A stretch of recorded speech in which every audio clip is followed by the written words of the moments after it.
Assalamualaikum warahmatullahi wabarakatuh. Berjumpa kembali dalam pembelajaran kimia bersama dengan Ibu Normati. Pada hari ini, Ibu akan menjelaskan tentang pergeseran kesetimbangan. Pada pertemuan sebelumnya, Ibu sudah menyampaikan tentang kesetimbangan kimia bagian pertama, di mana Ibu menjelaskan tentang apa itu kesetimbangan. Apa itu keadaan setimbang, apa itu kesetimbangan dinamis, dan apa ciri-ciri reaksi yang berada dalam keadaan setimbangan. Masih ingat apa ciri-cirinya? Ya, yang pertama adalah pada proses sistem tertutup. Yang kedua, bersifat reversibel atau reaksi dapat balik. Dan yang ketiga adalah kecepatan reaksi sebelah kiri sama dengan kecepatan reaksi sebelah kanan. Pada hari ini, Ibu akan menjelaskan tentang pergeseran kesetimbangan. Baik, sebelum kita memulai pembelajaran pada hari ini, marilah kita sama-sama membaca basmalah. Bismillahirrahmanirrahim. Pada pembelajaran hari ini, indikatornya adalah yang pertama menjelaskan asas Le Chatelier, yang kedua menjelaskan pergeseran kesetimbangan. Pergeseran kesetimbangan. Keadaan setimbang pada suatu sistem merupakan keadaan stabil jika tidak ada pengaruh dari luar sistem. Jika diberikan suatu pengaruh atau aksi terhadap kesetimbangan, ternyata sistem tersebut akan bergeser menuju kesetimbangan yang baru.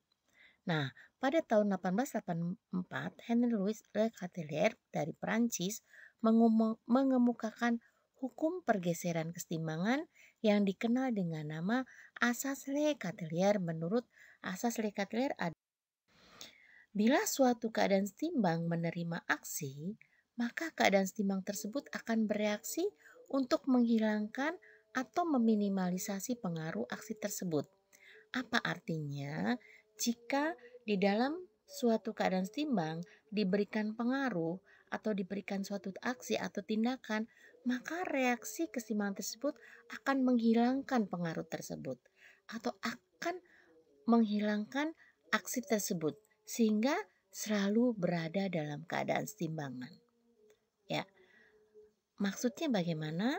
Ya, suatu reaksi kesetimbangan itu benar-benar stabil. Jika ada pengaruh, maka dia akan melawan atau menghilangkan pengaruh tersebut sehingga kondisinya tetap selalu kesetimbangan.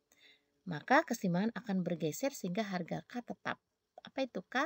K adalah tetapan kesetimbangan. Yang pada sebelumnya Ibu sudah menjelaskan tetapan kesetimbangan adalah rumusnya sesuai dengan rumus hukum aksi massa. K sama dengan hasil kali konsentrasi hasil reaksi dibagi dengan hasil kali konsentrasi reaksi yang dipangkatkan dengan koefisien masing-masingnya. Nah, sesuai dengan asas Le Chatelier ini, dalam suatu reaksi kesetimbangan, dia akan selalu berusaha dalam keadaan setimbang. Ya, itu tadi. Dia akan menghilangkan pengaruh-pengaruh yang akan datang atau aksi-aksi yang akan diberikan pada reaksi tersebut. Nah, di sini kita lihat ya. Dalam sistem keseimbangan di sini, ini adalah seperti suatu bak U di mana sudah dalam keadaan setimbang. Air A dan air B itu posisinya sudah sama, setimbang. Ya, sebelah kanan tingginya dengan sebelah kiri sama. Jika di dalam suatu atau bak yang A ditambahkan aksi penambahan air, maka ternyata air tersebut akan bergeser ke arah kanan menuju ke air B. Ya. Begitu juga dengan sebaliknya. Maka di dalam asas Le Chatelier ini berlaku suatu istilah ya yang bisa dapat kita pahami, jika diberi dia akan memberi, jika diambil dia akan mengambil. Ya, ternyata reaksi keseimbangan berlaku sama dengan kehidupan kita. Maka kita di dalam kehidupan tidak boleh mengambil hak orang lain karena hak kita akan diambil oleh Allah. Begitu juga sebaliknya, jika kita akan memberi, maka kita pun akan diberi.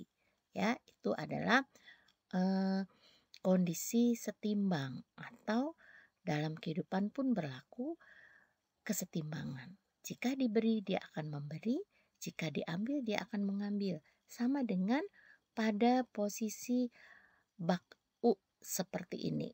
Jika di dalam sebelah kiri diambil airnya, maka dia akan mengambil air yang ada di sebelah kanan. Sehingga reaksi keseimbangan akan tetap sama. Selalu begitu.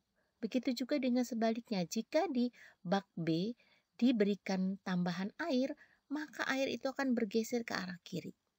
Ya begitu terus. Ya karena di dalam reaksi keseimbangan berlaku keseimbangan dinamis. Pada mikroskopis ternyata reaksi keseimbangan itu berlangsung terus-menerus, bolak-balik kanan dan kiri.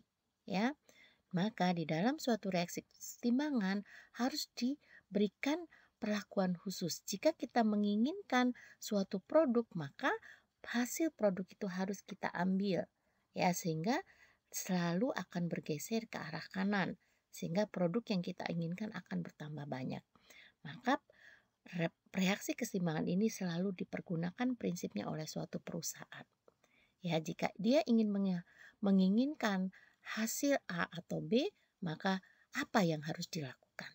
Ya, maka di sini apa saja faktor-faktor yang mempengaruhi pergeseran keseimbangan? Yaitu konsentrasi, suhu, volume dan tekanan, dan katalis. Baik, pada kali ini Ibu akan baru menjelaskan tentang pergeseran keseimbangan. Pada pertemuan selanjutnya, Ibu akan menjelaskan masing-masing faktor-faktor yang dapat mempengaruhi pergeseran keseimbangan. Baik, semoga apa yang Ibu sampaikan pada hari ini dapat bermanfaat ya. Terima kasih. Wassalamualaikum warahmatullahi wabarakatuh.